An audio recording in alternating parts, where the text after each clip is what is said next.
So hello friends, let's see how we can create a main menu in Godot 4. So here you can see we are going to create a main menu something like this. So in order to create this, let's start a new project and let's add it as control node and let's make it main menu scene. And once we got the main menu scene here, now we need to add some things. Number one is texture rect, so let's add that.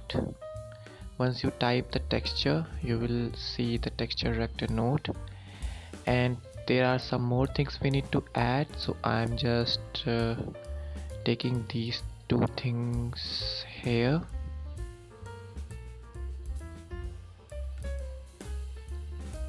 and just copy these things so I don't have to write the title again. Okay, these are label nodes which contain the font and some basic styling. I will teach you how to do in the button node. Okay, so next we need to add a basic V.box container. So we will just type V.box and we will get the V.box container, and let's add button node, so we will add two buttons.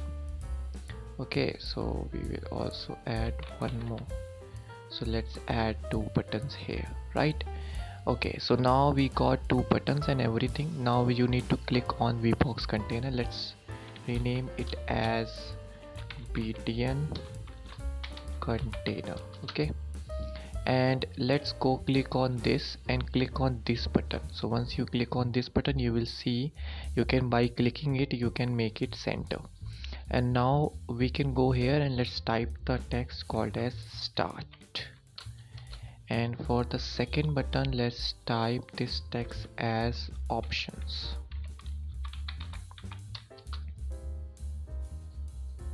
Give it options.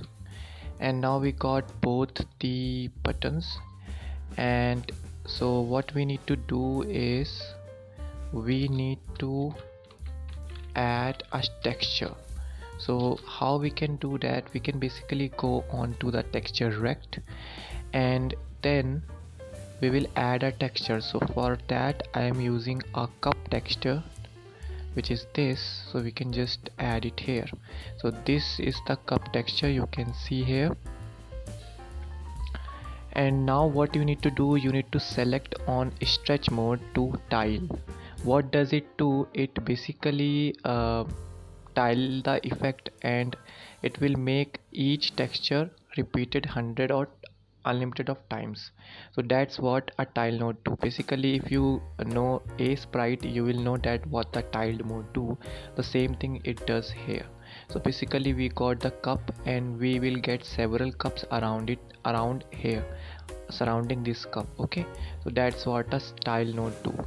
Now we will go on to the texture part and you can just set it to linear if you want some smooth effect. And now the next thing we will do is we will go on to the material and we will go on shader material and then click on this sphere, and then you just need to go on the new shader button, and here you can type any file name you want.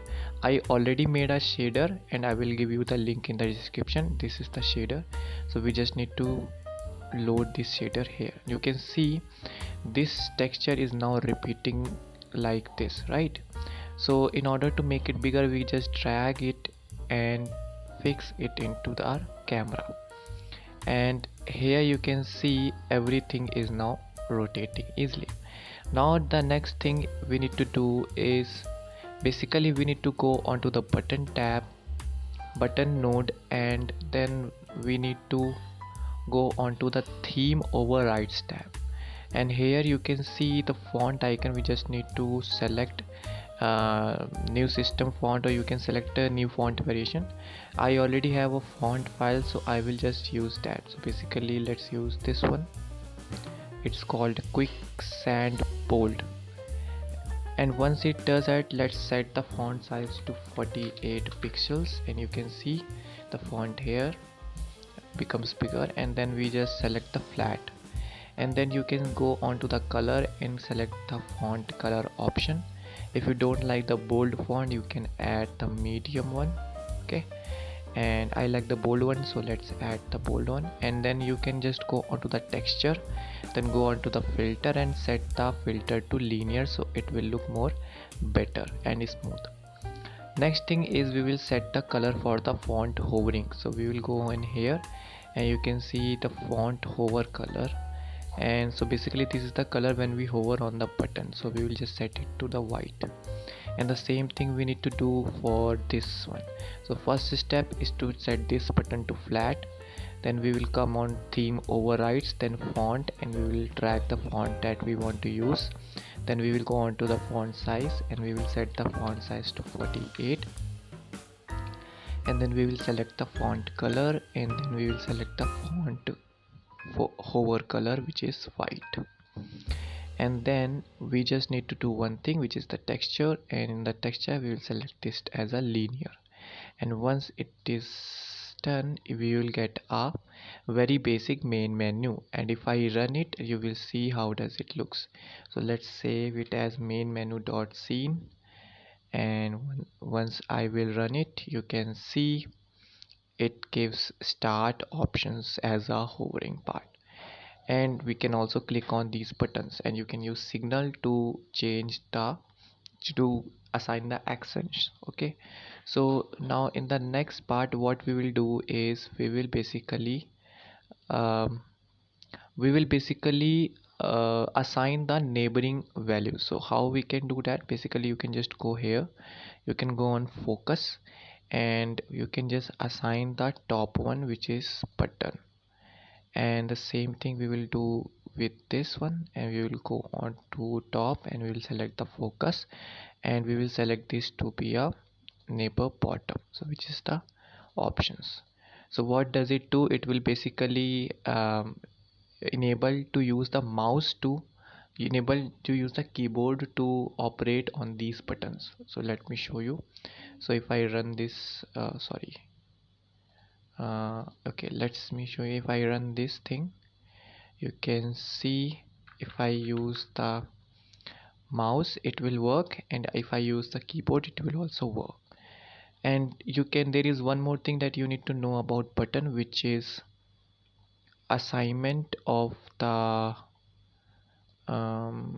okay, you can actually use the signals, and you can also assign the behavior. Okay, so you can see the action mode, which is button release. You can set the button press, or you can just toggle mode.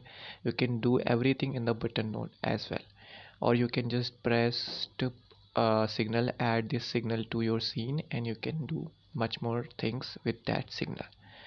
So this is the end of the video. Thanks for watching till the end. Please do subscribe, that will help us a lot. I will also make one more video on how to make a main menu more better with more shader tutorial. Thank you. Thanks for watching.